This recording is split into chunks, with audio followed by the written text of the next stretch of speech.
The City of Lights is back in business. Paris's beloved Eiffel Tower is reopening this morning after being shut down for 9 months during France's second COVID wave.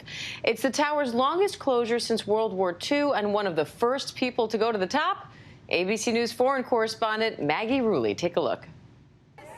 This morning, people are lining up to be the very first back up on the Eiffel Tower. As Americans, it is kind of what we always see in France. And for him, it would be amazing because I've never seen it before, and it's my first time in France. Shut down for 9 months during France's second wave, the longest closure since World War II.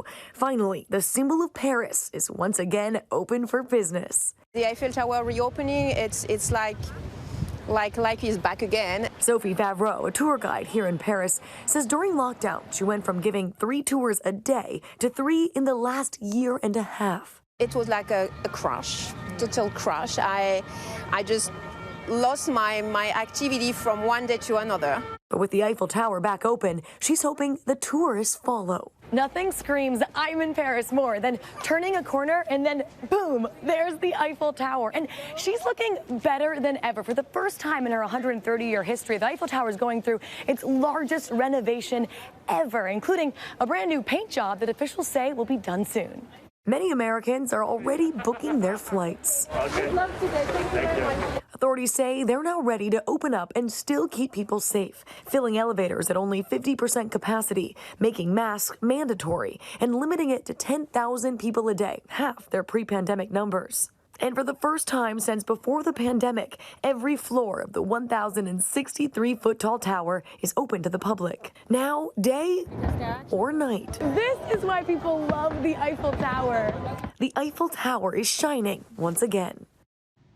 And Maggie joins us live now from Paris. Maggie, suffice it to say that you are pretty easy to get excited about things. So how much are you freaking out right now to be there at the Eiffel Tower? And how did it feel to be one of the first people to go to the top after reopening?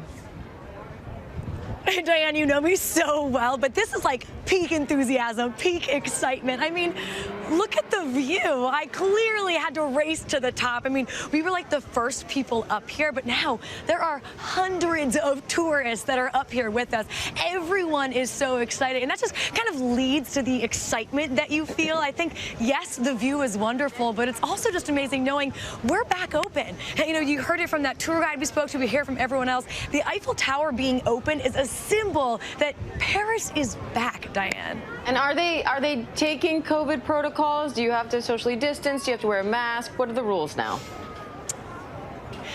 Yeah, officials are really careful to say, yes, we are open, but we are opening up safely. So masks are mandatory. That is the first rule. But what's really interesting is that starting next week, Diane, all over France, if you want to visit a big cultural landmark like the Eiffel Tower, you have to show a health pass. So you have to prove that you're either vaccinated or recently tested negative for COVID-19.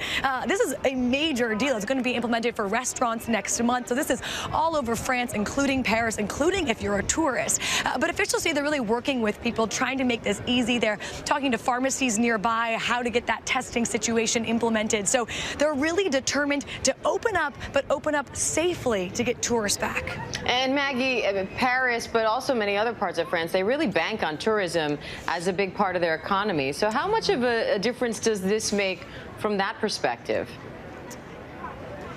Yeah, well, today it could really be huge. Normally 7 million people visit the Eiffel Tower every year. 75% of them are from other countries. Many of them are Americans that come to visit. So foreign travel is huge for the Parisian economy. And many people are hoping today is what could really turn it around. You know, opening up the Eiffel Tower, opening up museums, opening up restaurants. They're trying to get people back into this country, money back into the economy. Already in 2021, they're projecting a $70 million loss. You know, yes, we are open, but attendance is only cut in half. So they're slowly opening up. The economy is slowly bouncing back, but it is still going to be a long road ahead, Diane. And so what can tourists heading there expect? It's a good question. A lot of people have asked me, well, can I come? What is it like once I get there? You know, France is now open to any American who's fully vaccinated or has a negative COVID test. And we met quite a few Americans that are on our vacation here at the Eiffel Tower, at Versailles, out at a cheese shop. Of course, I was at a cheese shop, Diane. But we did meet a lot of Americans. And all of them said, you know, it was pretty easy to get in. You just follow the protocol. And once you're here, you're kind of in for a treat because, yes, numbers of tourists are increasing, but they're still pretty few and far between. So there's not long lines at museums. It's easier to get reservations at restaurants. That being said, Diane, I have to say I'm looking around right now, and the Eiffel Tower is packed. This is the most packed I've ever seen. I even overheard one tour guide saying he never sees it like this. So I think there is this enthusiasm and excitement. People are booking their flights. As one American tourist said, the passports are gathering dust, and their first stop was to come to Paris to get a baguette. Diane. Well, Maggie, you look very happy up there, and I know that you didn't want to put a coat on even though you're cold because your dress is awesome, so you also look great. I'm in Paris. Worth the fashion sacrifice. Maggie, really, thank you.